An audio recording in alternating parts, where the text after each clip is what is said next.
तुम्ही पाहत आहात MCN न्यूज मराठी।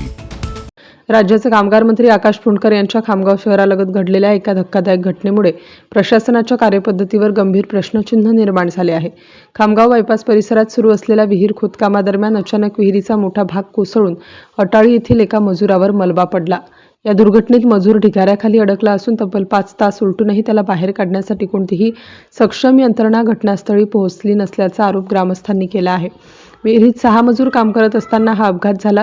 5 मजूर बचावले, मात्र 1 मजूर मलब्याखाली दबला गेला। घटनेनंतर प्रशासनाच्या ढिसाळ कारभाराविरोधात संतप्त ग्रामस्थांनी रास्ता रोको आंदोलन सुरू केले आहे।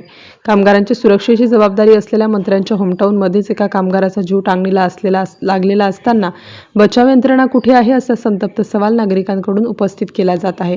घटनेमुळे परिसरात तीव्र संतापाचे वातावरण निर्माण झाले आहे। MCN न्यूज मराठीकरिता शेख अजीज मोहम्मद, खामगाव। मोहन शिवाजी मुंडे। कोणाची विहीर आहे?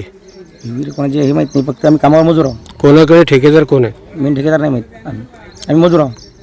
कोणाकडनं आले असतो तुम्ही? आम्ही आमच्या गावातल्या ठेकेदाराकडून। किती मजूर काम करत होते इथं? इथं 6 जण। कोण कोण? 6 गावामधले 6 जण। कोणत्या गावातले? अटाळीमध्ये। आता जे विहीर कोसळली हे कशामुळे कोसळलेली आहे? जी भरती ओव्हरलोड होईल। जो विहिरीमध्ये माणूस पडलेला आहे त्याचं नाव काय? त्याचं नाव भगवान महादेव दांदळे।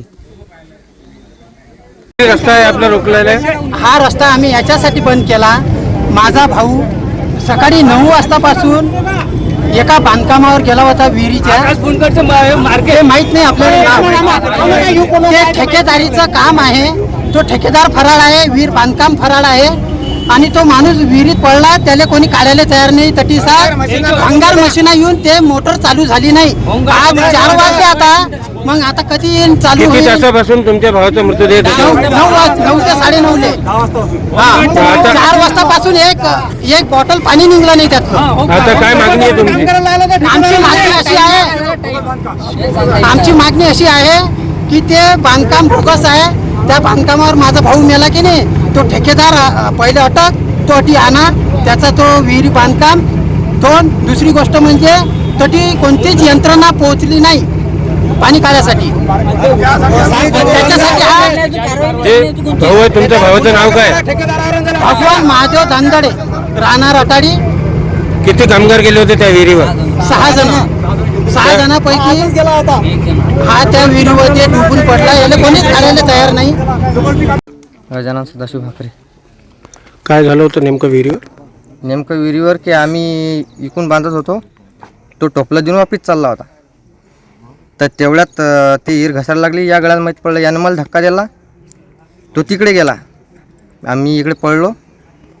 तेवढ्याच टायमात पूर्वी विहीर खाली गेली। किती लोक ते विहिरीवर काम करायसाठी? 6 टोटल 6 लोक। तो माणूस धरून 6। आता बाकीचे लोक सुरक्षित आहेत सगळे? 5 जण। ते विहिरीमध्ये पडलेलं आहे त्याचं नाव काय?